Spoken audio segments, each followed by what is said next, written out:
Welcome to the Reduce Cyber Risk Podcast, episode 88, CISSP Exam Questions for Parallel Testing, Domain 2. Welcome to the Reduce Cyber Risk Podcast, where we provide you the training and tools you need to pass the CISSP exam while enhancing your cybersecurity career. Hi, my name is Shon Gerber, and I'm your host for this action-packed, informative podcast. Join me each week as I provide the information you need to grow your cybersecurity knowledge so that you're better prepared to pass the CISSP exam. All right, let's get going.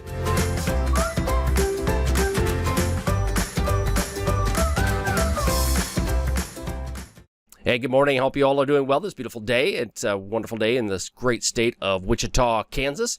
If you're not familiar and haven't heard some of the podcasts before, we are in the central part of the United States.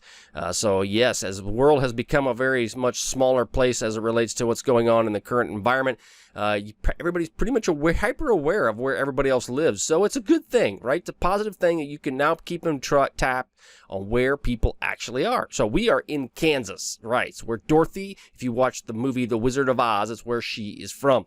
And it doesn't look, well, I shouldn't say it. It does look a little bit like that if you get out into western Kansas, just outside of, I'm in the small town of Wichita, Kansas. If you get outside the Wichita, Kansas area, yes, it does look a lot like Dorothy's movie, the movie of Wizard of Oz. So yes, it's a great place. It's going to start warming up, so life is good here in the spring. Gets to be about 60 to 70 degrees right now. It's a little cool for this time of year, but it is definitely getting much warmer than what it was in the winter. So enough about a weather thing and coming in from the meteorology in me, or meteorologist I should say. We're going to talk about CISSP exam questions around Domain 2, which is parallel testing, which comes into business continuity planning and disaster recovery. So we're going to focus on this first question. CISSP exam question number 1. To get proper management support and the approval of the plan, a business case must be made. Which of the following is least important to the business case? A. Regulatory and legal requirements. B. Company vulnerabilities to disasters and disruptions. C. How other companies are dealing with these issues. D. The impact a company can endure if a disaster hits. Okay, to get proper management support and approval of the plan, a business case must be made. Which of the following is least important to the business case? Okay, again, focus on words when you're taking the CISSP. Least important. A. Regulatory and legal requirements. B. Company vulnerabilities to disasters and disruptions. C. How other companies are dealing with these issues. Or D. The impact the company can endure if a disaster hits.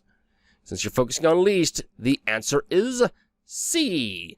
Basically, what it comes right down to is the other three are very important for this process. And the third one, well, I should say the first two and the last one are important. Now, the little letter C is not so important when it comes to dealing with these issues. You just need to focus on your company and not what everybody else is doing. That's what I tell my kids. Focus on what you're doing, not what everybody else is doing. All right, which of the following, in the next question, which of the following best describes a parallel test? A. It is performed to ensure that operations performed at alternate sites also give the same results as the primary site. B. All departments receive a copy of the disaster recovery plan and walk through it. C. Representatives from each department come together and go through the test collectively. Or D. Normal operations are shut down. Okay, so which of the following describes a parallel test? A. Performed to ensure that operations performed at the alternate site also give the same results as the primary site. B. All departments receive a copy of the disaster recovery plan and walk through it. C. Representatives from each department come together and go through the test collectively. D. Normal operations are shut down. A is the answer. A parallel test, some systems are run at alternate sites, and the results are compared to how each the process takes at the primary site. That's the ultimate goal of it, right? You're running it in parallel to what your daily operations are. This is to ensure that the systems work in an area that productivity is not effective. And this also extends to the previous tests and allows them to walk through the steps of setting up and configuring systems at the offsite facility. Okay, so that is what a parallel test is. Question 2. Which of the following describes a structured walkthrough test? Okay, so which of the following describes a structured walkthrough test? A, it is performed to ensure that critical systems will run at the alternate site.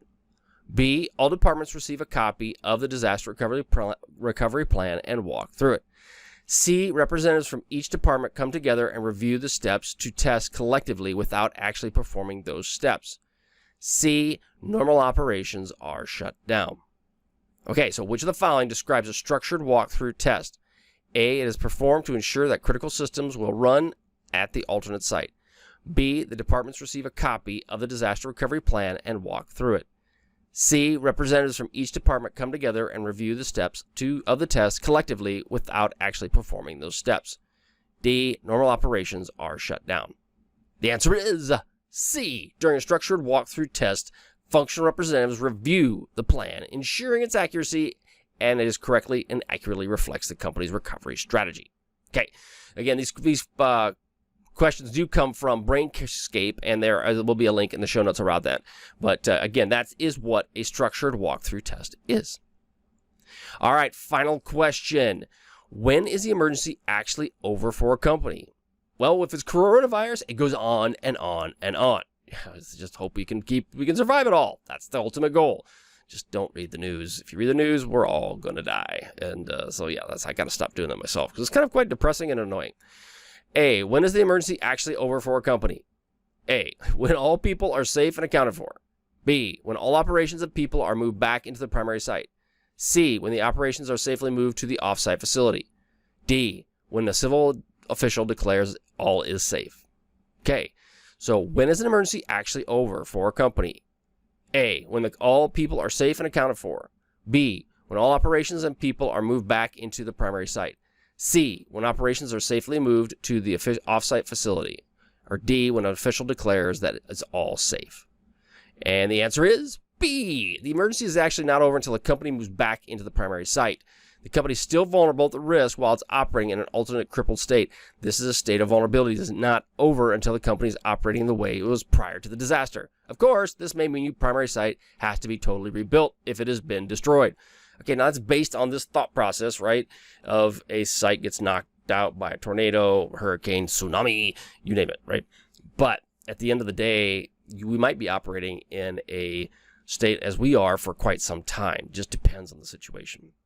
So the ultimate goal is that you get through it, you move on, and you rebuild, and then it'll get back to normal.